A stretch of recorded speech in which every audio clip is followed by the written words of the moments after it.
Olá pessoal, hoje nós vamos falar sobre a maturação dos vinhos nos barris de carvalho.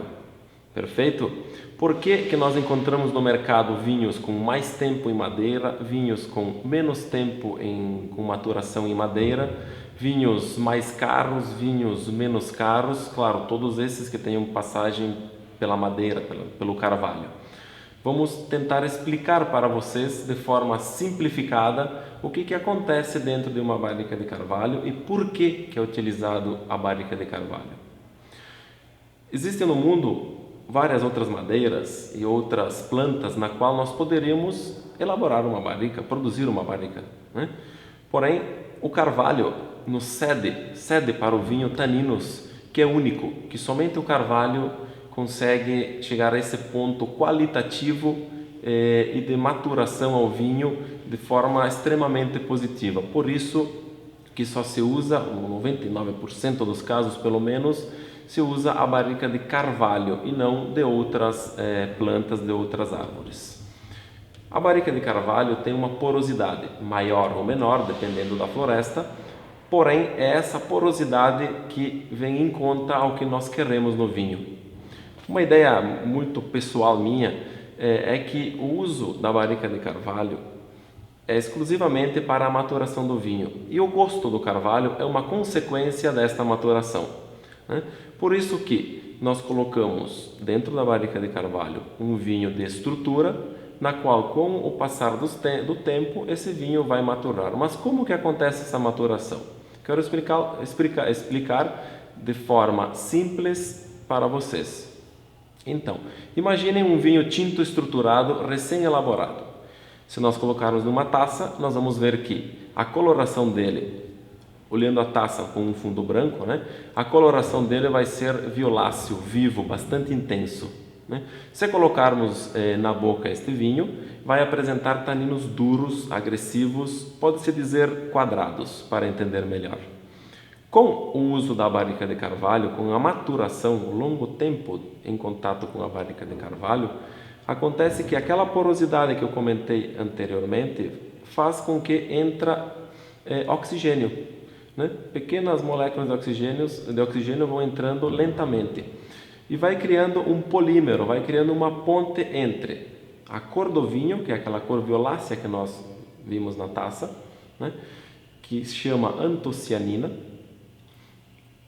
gruda, reage com essa molécula de antociano, que é a cor do vinho, um oxigênio.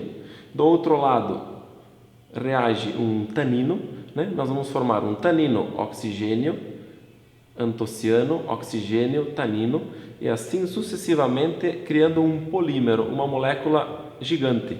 Essa molécula gigante, ela é redonda, ela é macia.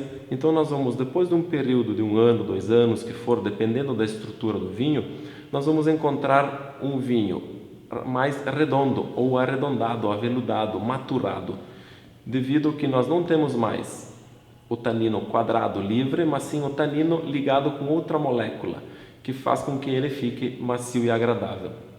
Outro ponto muito importante para prestarmos atenção é a coloração do vinho. Comentamos que quando o vinho é jovem, recém-elaborado, mesmo de estrutura, apresenta a cor violácea. Depois de um período na barrica de carvalho, a coloração dele muda, não é mais violácea, mas é granada, né? Justamente porque a cor, a antocianina, não está mais livre no vinho, mas sim é um polímero ligado ao tanino. Então, dessa forma, um vinho de guarda, que tenha sido bem maturado numa barrica de carvalho, apresenta uma certa evolução na coloração, né? E vai apresentar na parte gustativa, na boca, taninos redondos. Este é o fundamento do utilizo da barrica de carvalho. Claro que, como comentamos, consequentemente aporta os aromas de especiarias, os aromas terciários, que são aromas que provêm da maturação de carvalho de baunilha, que é típico, é uma seção típica da barrica de carvalho, chocolate, café, enfim, inúmeros aromas, tostado, que provém da barrica de carvalho. Então, esse, resumindo, é o princípio na qual nós maturamos vinhos na barrica de carvalho. Por isso que é muito importante levarmos em conta quanto tempo esse vinho permanece na barrica de carvalho. É muito importante sabermos quanta estrutura tem esse vinho. Se esse vinho tinto é um Cabernet Sauvignon rico em polifenóis, que polifenóis são antocianas, a cor do vinho, e o tanino, nós deixamos ele um longo tempo, 12 meses, 18 meses. Se por outro lado nós temos um vinho menos estruturado, vamos levar como exemplo um Merlot, né, de média estrutura, nós vamos deixar ele em contato com a barrica de carvalho aproximadamente 6 ou 8 meses. Quem vai definir, na verdade, é o enólogo, degustando e fazendo avaliações mensais do vinho para ver quando ele chega ao seu pico máximo de maturação. Ok, pessoal? Espero ter colaborado com vocês com essas informações referentes à maturação dos vinhos e aguardo todo mundo para nos acompanhar na Adega 24. Obrigado!